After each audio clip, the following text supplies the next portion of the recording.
전입신고를 안 하면은 위험한 게 맞습니다. 근데 현실적으로 이런 방이 많고 또 이런 방들이 좋은 경우가 많아요.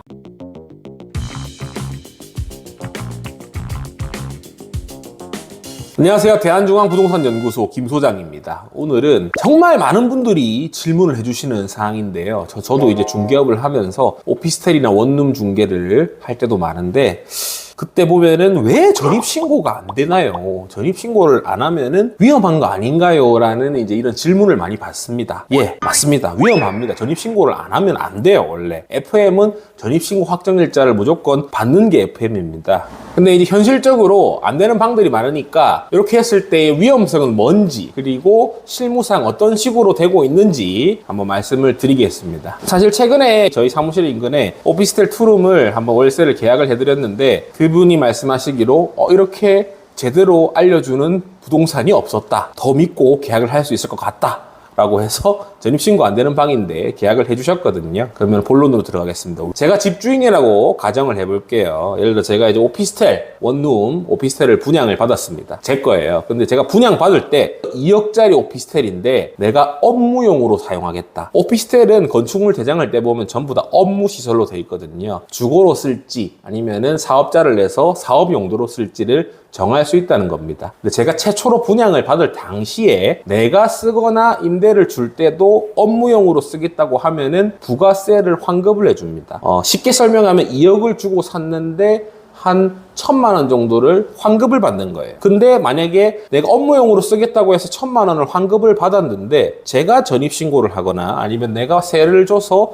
들어온 세입자가 전입신고를 하게 되면은 내가 받았던 1,000만 원을 다시 뱉어내라고 하는 거예요. 그렇기 때문에 전입신고가 안 되는 방이 많은 겁니다. 자, 처음에 말씀드렸던 것처럼 FM대로 전입신고를 안 하면은 위험한 게 맞습니다. 근데 현실적으로 이런 방이 많고 또 이런 방들이 좋은 경우가 많아요. 보증금이 예를 들어 1,000만 원, 500만 원, 한 2천만 원까지는 전입신고를 안 해도 내 돈이 그렇게 날아갈 수 있는 경우가 잘 안 생깁니다. 만약에 경매에 넘어간 문제가 생겼다. 월세랑 관리비를 안 내고 보증금이 다 깎일 때까지 살아버리면 되거든요. 갑자기 그럼 주인이 바뀌면 나가라고 하지 않냐. 주인이 바뀌었을 때는 요 임대차 계약을 해지해달라고 요청을 할 수가 있습니다. 임차인이. 그러니까 특이하게 전입신고 안 되는 집이라면 특이하게 주인이 바뀌었을 때 임차인에게 꼭 고지하기로 한다라는 특약을 한 줄 넣으면 되겠죠. 사실 저도 지금 부산에 살다가 지금 올라온 지가 거의 2년 넘었죠. 2년 5개월 차인데 저도 혼자 사니까 계속 원룸이나 오피스텔을 구했을 거 아니에요. 저는 전입신고를 단 한 번도 한 적이 없습니다. 다 보증금이 1,000만 원, 2천만 원대였거든요. 전입신고 금지한다는 특약이 있을 거예요. 계약서 보면은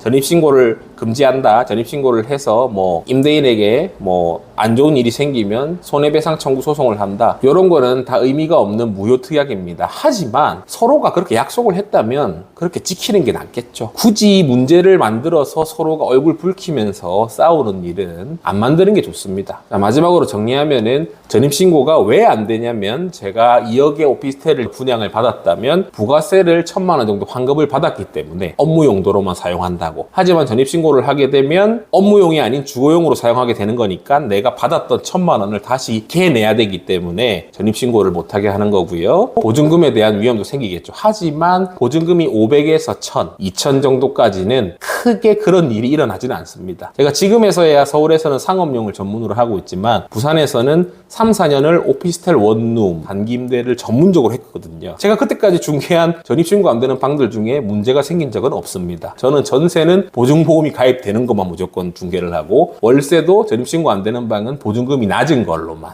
아니면 보증금을 낮춰서 중개를 하기 때문에 이 정도면은 답변이 됐을 거라고 생각을 합니다. 오늘 영상 도움되셨으면 구독과 좋아요 부탁드리고요. 또 좋은 영상으로 찾아뵙겠습니다. 감사합니다.